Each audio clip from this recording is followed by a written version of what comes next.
All right, guys, I hope that you are doing well.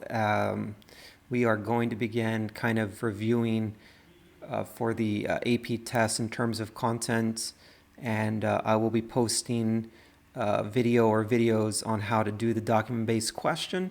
So May 21st, in case if you don't know, May 21st is the AP test. It's going to be online. It's going to be taken at your house. It's going to be open notes. It's one question, 45 minutes to do the document-based question, and 5 minutes to upload your work. And it's going to be able to be typed out, I believe, or handwritten and then uploaded. Take a picture and then upload it. So more details will be coming through, but I don't know in terms of the content what area is going to be targeted, so we kind of have to prepare for everything. Even though it's open notes, that doesn't mean that, oh my gosh, I don't need to study. You still need to study, because in 45 minutes to do a DBQ, it's not a lot of time. You're not going to have time to learn stuff. Maybe reference a couple things real quickly, but that's about as far as you will be able to go with that.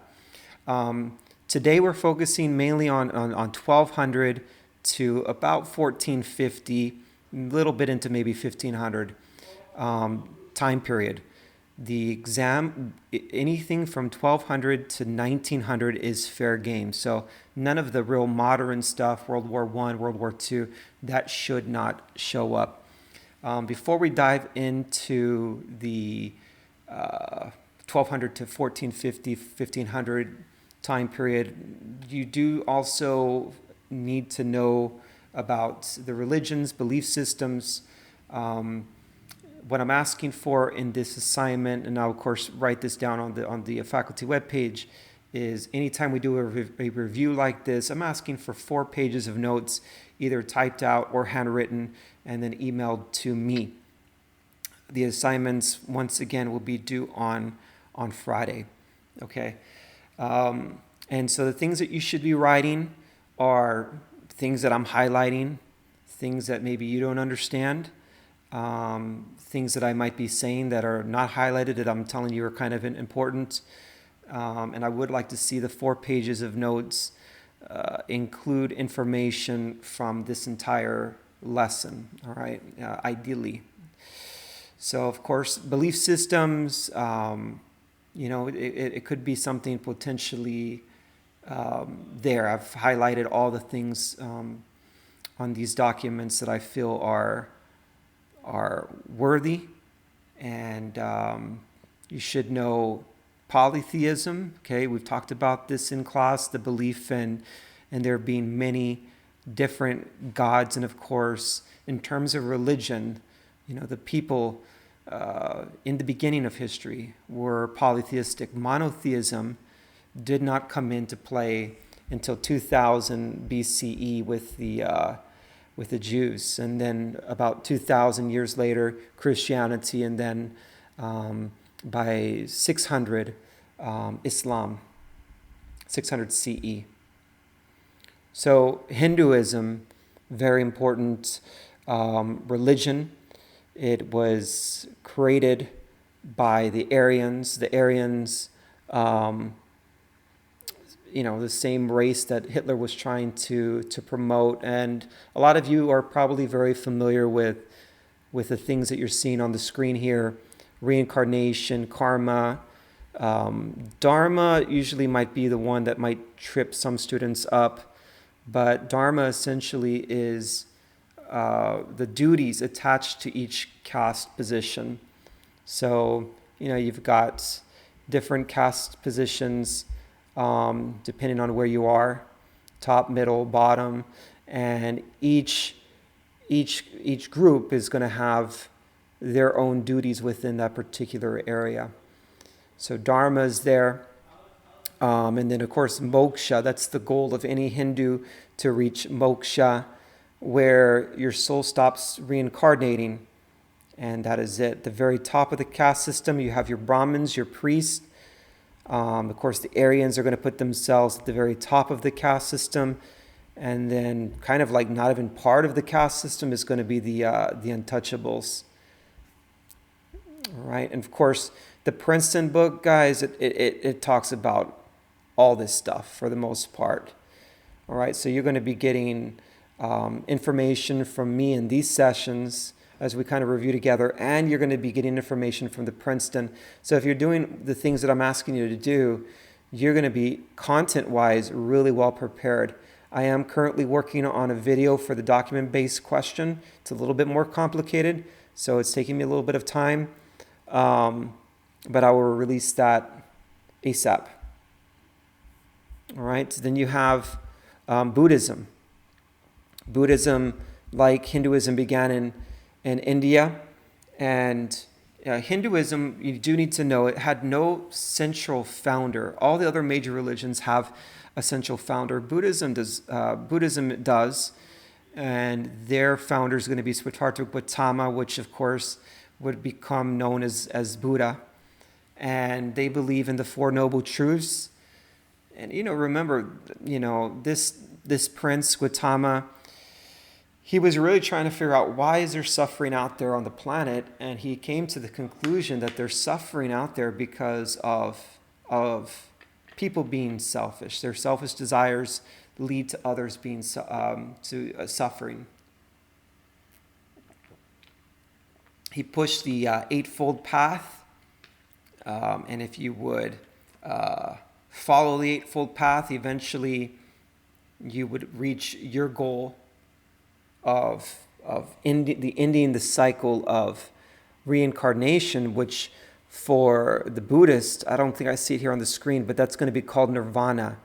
And you do need to, yeah, it's right, actually, it's here. I figured it should be here, but there it is, nirvana. The Buddhists reject the caste system. This is important. So the Buddhists believe in more egalitarian societies, while the Hindus believe in non-egalitarian societies where some people are more valuable or more important than others. All right, then you have Confucianism. We talked about Confucianism. Remember, this is a Chinese philosophy. China's in this major war that's going on, and Confucius develops this belief system during the era of warring states towards the end of the Zhou dynasty, and to try to create order and obedience and harmony within the country. Confucius stressed 5 relationships.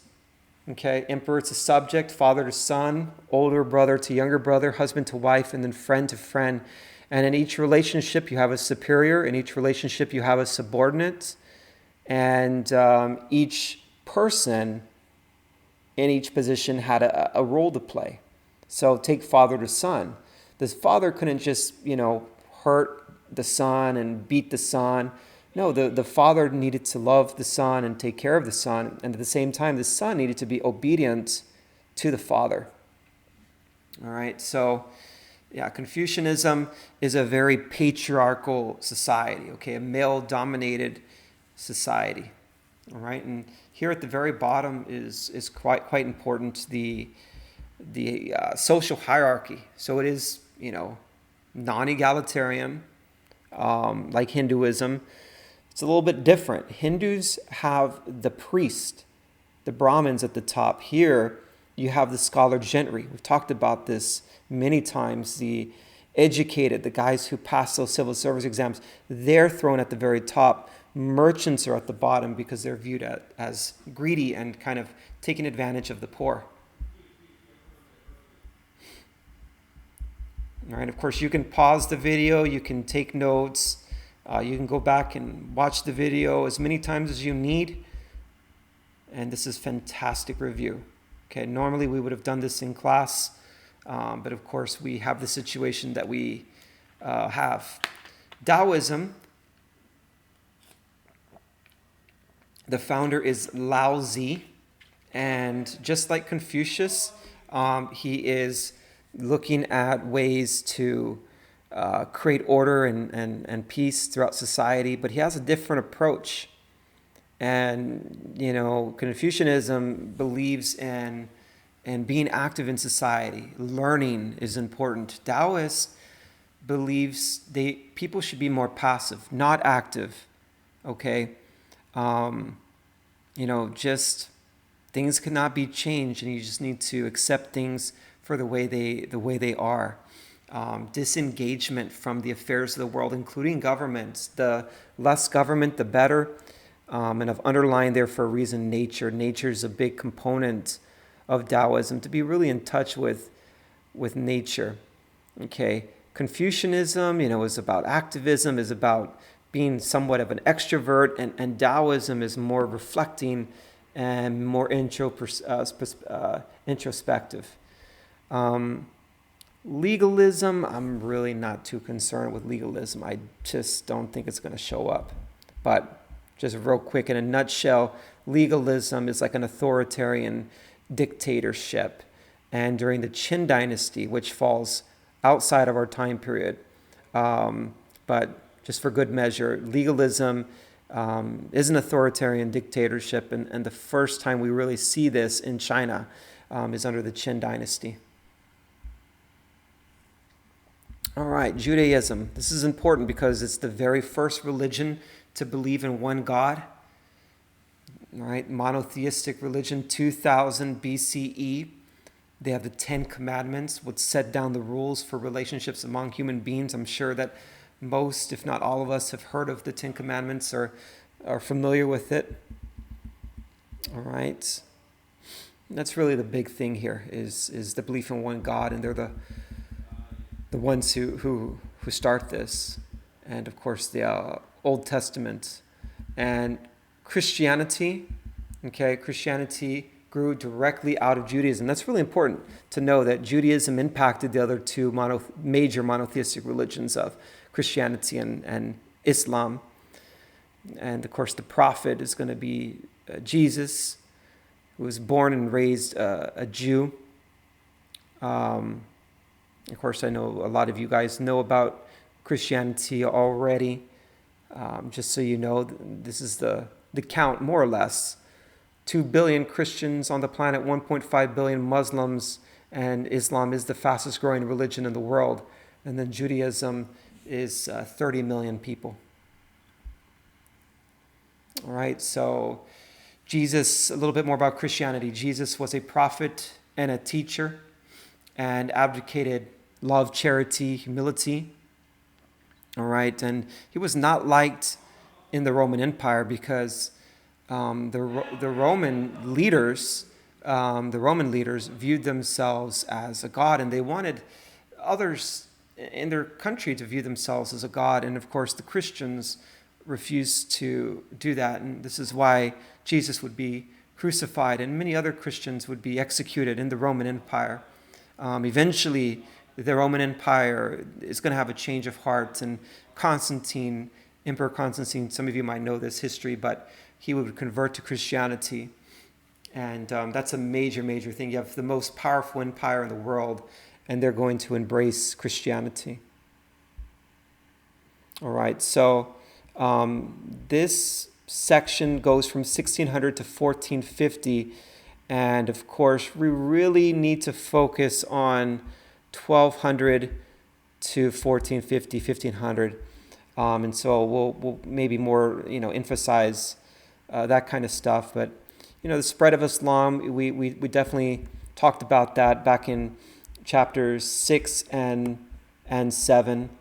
And so we see the spread of Islam, very, disciplined armies, and they conquer land at an alarming rate of speed. Okay. Is also really important. The Muslims considered Christians and Jews to be superior to polytheistic people. Remember, they were called peoples of the book, also known as the Dima. I don't know if any of this is ringing a bell. Hopefully, as we go through this, a lot of this is like, oh, I've got this. It's just, and hopefully for a lot of you, that's what this is going to be. It's not like you're having to relearn this, but between this information and the Princeton, you should be really well equipped. All right, many conquered people chose to convert to Islam, not only because of its appeal, but because Muslims did not have to pay a special tax. And we saw that especially in the Abbasid Caliphate. Remember the Abbasid Caliphate? We started seeing a lot of conversions to Islam there. All right. Also, fair game is the Sunni Shia split. Okay. And just know the difference. I mean, if something comes up like here, you could, potentially reference this very quickly in the Princeton. It's going to be really important that you kind of know your Princeton book. Any type of referencing on the exam, I would just use the Princeton book or these documents here. And I'll post these documents on the faculty webpage that you're looking at here on the screen. But the Sunni Shia split, remember Islam, Muhammad's going to die, and the Muslims are going to start to fight over who's going to be the successor to Muhammad. And so you have these two branches forming, the Sunni and the Shia. The Shia, of course, thought that it should be a direct relative. And the Sunni believed that the successor should be elected by the Ummah and does not have to be a relative to Muhammad. Okay, and of course, this is going to cause a lot of complications, a lot of problems for the Islamic community. The word Sufi, we talked about Sufi. We talked about caliphates and what caliphates are. They're, the Islamic empires like the Umayyad Caliphate and the Abbasid Caliphate. Sufis are the ones with more mythical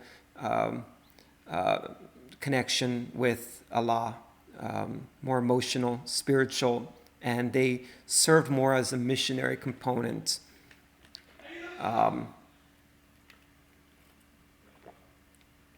Changing status of women. All right.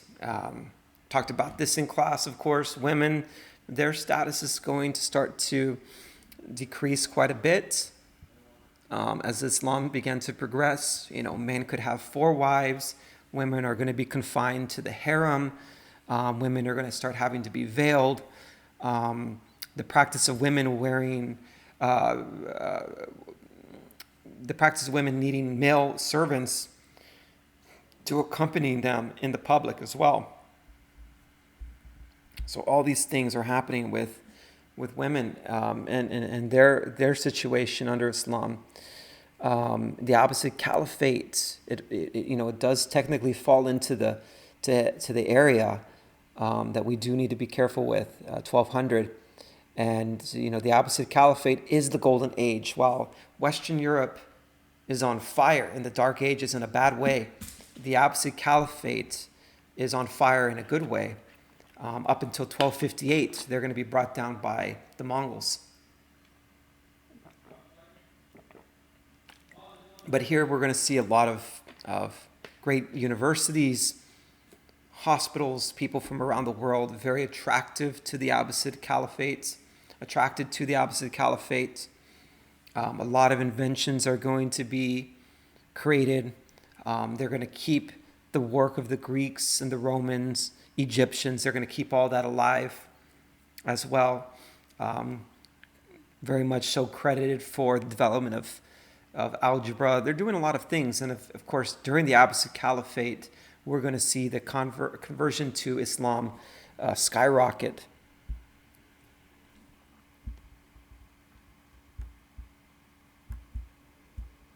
All right, this is talking about trade, and trade is always a very popular subject on the AP test. I mean, I have no idea, right, what exactly they're going to ask, but it could be something dealing with trade, and from 600 to 1450, we see the trade with, not only the Silk Road, but we also start to see a little bit of trade going into the Indian Ocean. But the Silk Road is definitely the most dominant trade route in this time period.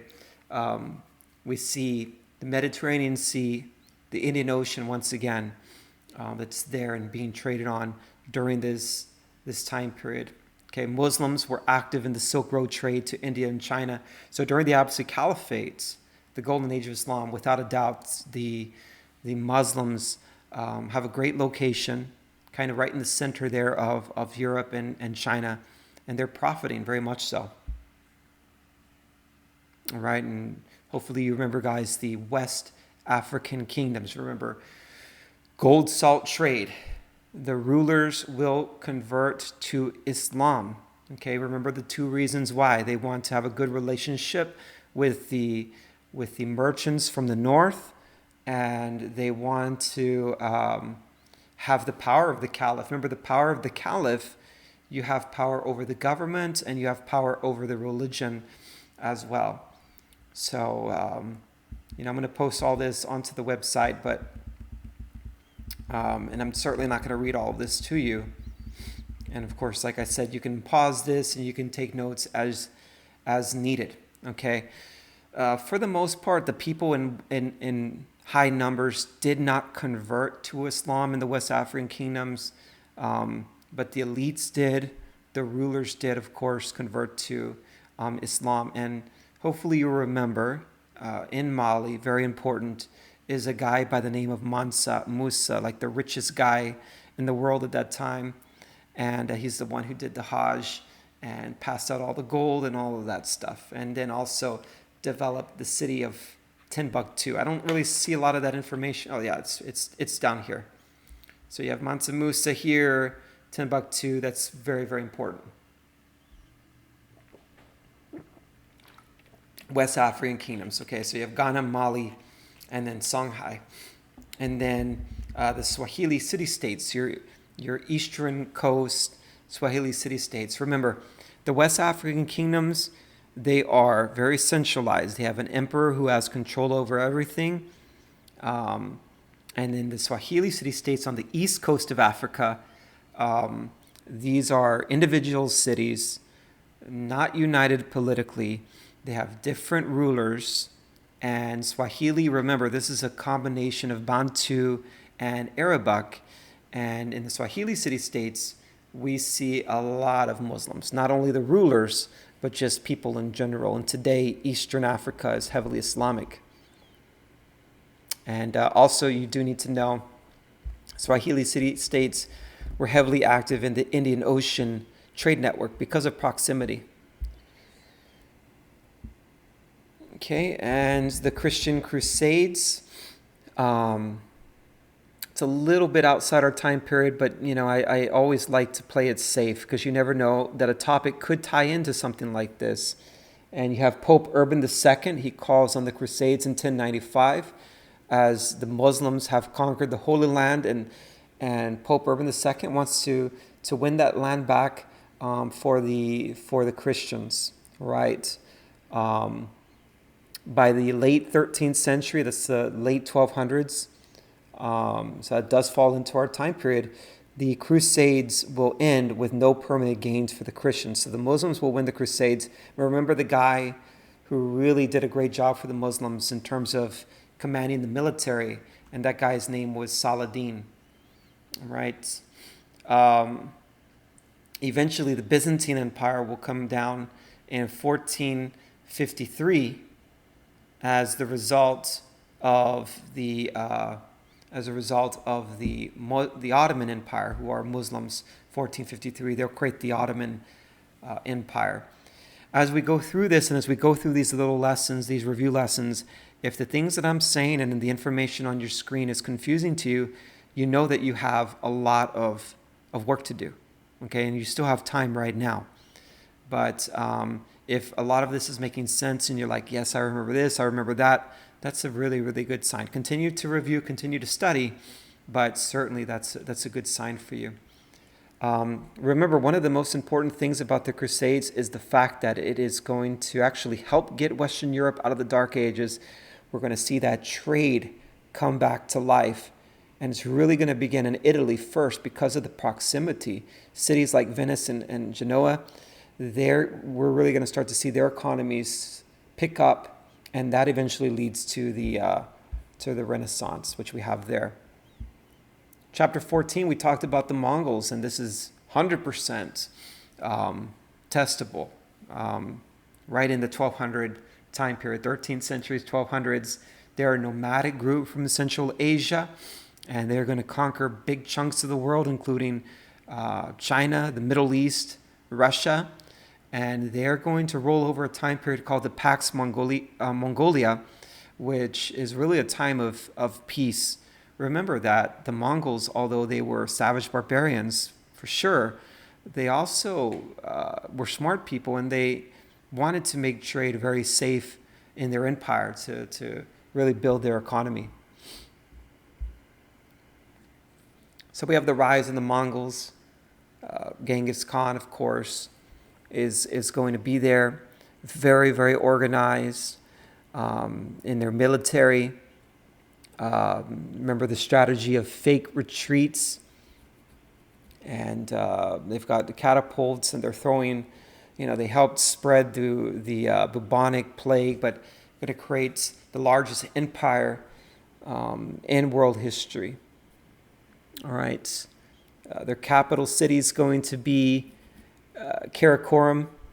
One of their big moments, of course, was bringing down the Abbasid Caliphate in 1258. But eventually, the Mongols are going to be stopped by the Mamluks in Egypt. This is an Islamic group that used to be slaves. And so they're going to be the ones, with the help of the Christians, to bring the Mongols down, the Mamluks. Okay, the Mongols, they weren't just savage barbarians. They were very organized, like I was saying earlier, and they're going to develop their country into 4 khanates, 4 political divisions, each ruled by a different relative. And once the Mongols defeated an area, they were usually leaving your country alone, your town alone, your place alone. And really the only thing they're interested in is collecting tribute payments. And that's really about it. They didn't want to change your culture or your language for the most part, or just the way that you were living your life. They just wanted you to recognize the supremacy of the Mongols and at the same time pay tribute to the Mongols. Okay, many Mongols, they adopted the customs, religions, and the people of the people they ruled. We got a couple of travelers you never know. These guys could show up. Marco Polo and Ibn Battuta.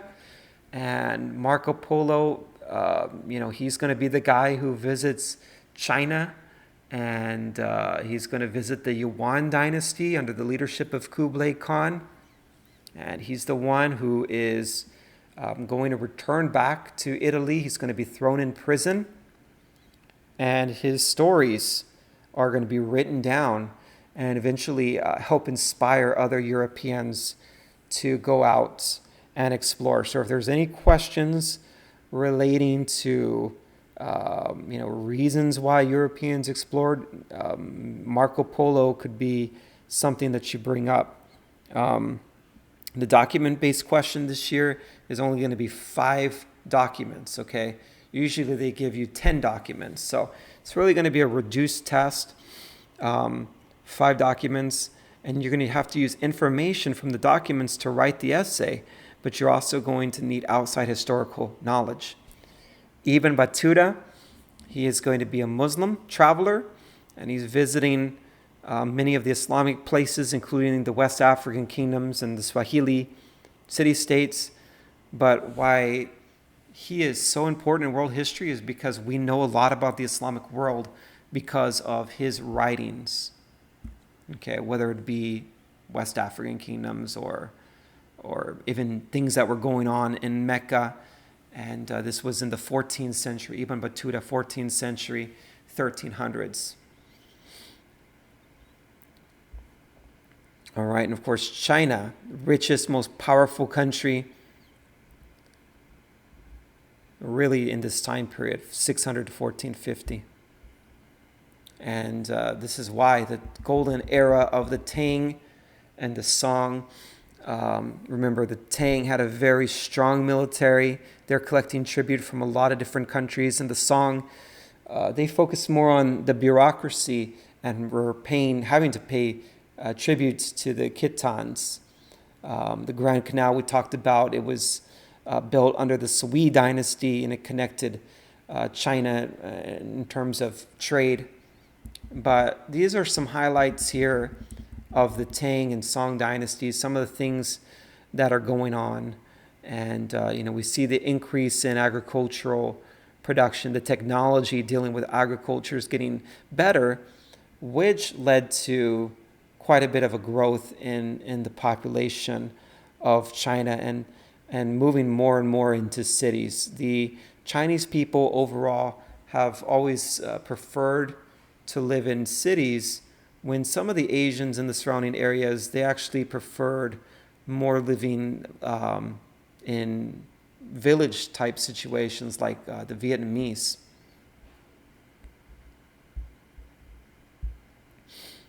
All right, it's very important right here is the technology. Also another, not just trade, but technology is another topic that the College Board likes to focus on. And so porcelain, I've underlined all the things here: porcelain, chinaware, gunpowder, movable type printing, magnetic compass. These are all things that were developed during the Tang Song era. Also, the letters of credit, the flying, I think in class I called it the flying money, the flying cash as well. All right, and this is also the time period when Neo-Confucianism came in, and the foot binding came in, all of that good stuff there. And of course, for women, the foot binding was not a good situation. But the Neo-Confucianism is there, and just really the reinforcing of the patriarchal societies, which foot binding is, an example of that, of course.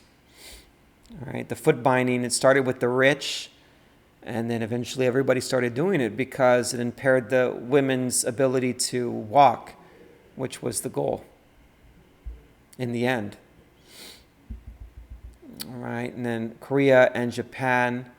I'm not too concerned about some of this stuff up here, but hopefully you do remember a little bit about Japan.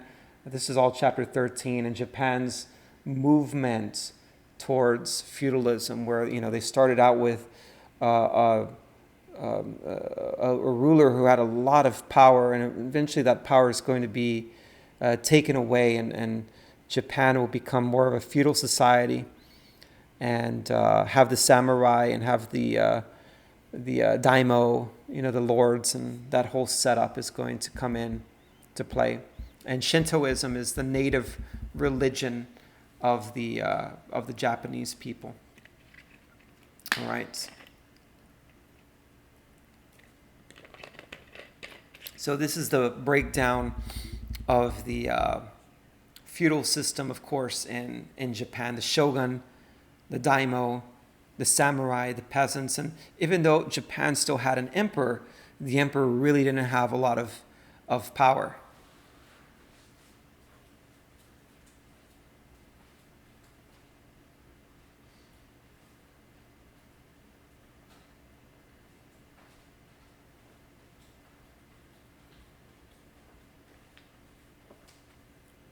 All right, I had to go get some more water here.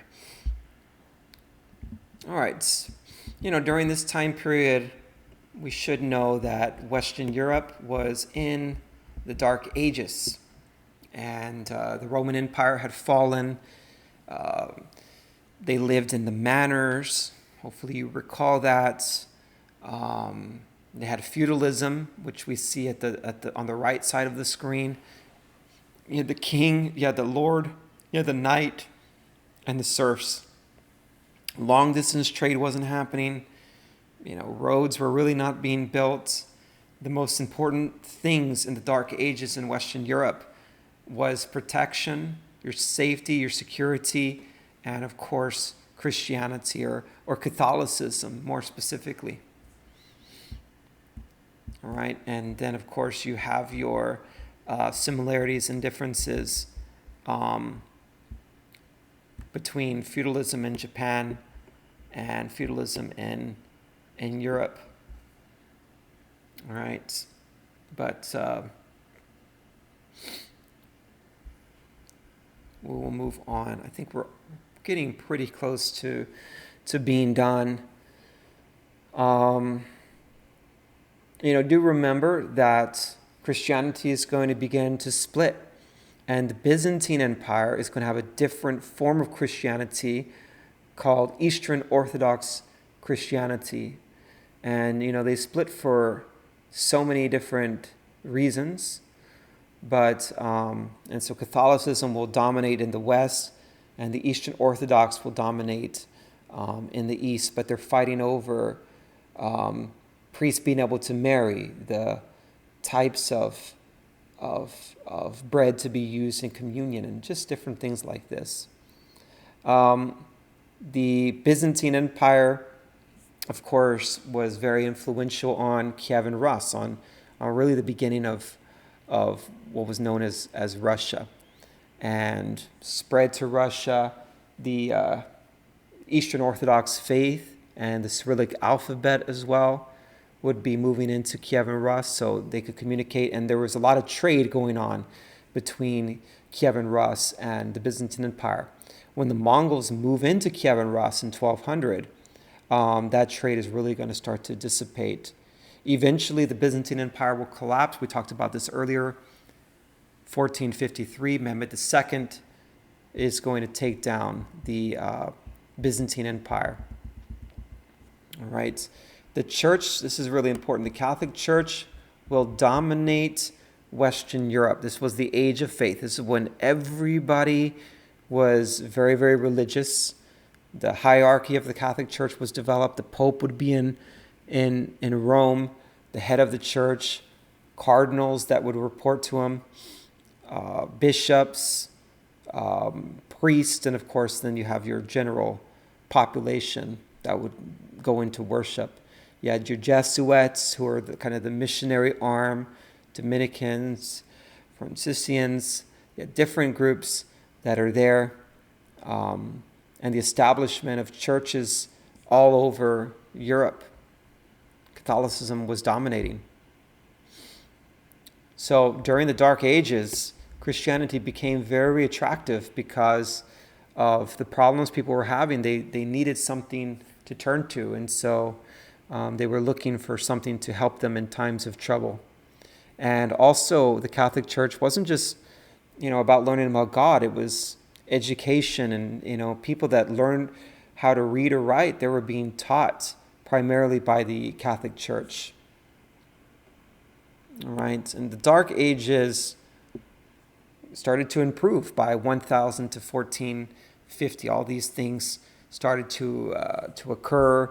Agriculture started to pick up a little bit. Population started to increase, which is evidence of kind of getting out of this bad moment.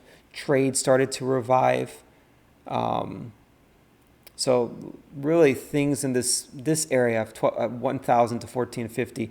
Also, universities started to be built, and things came back to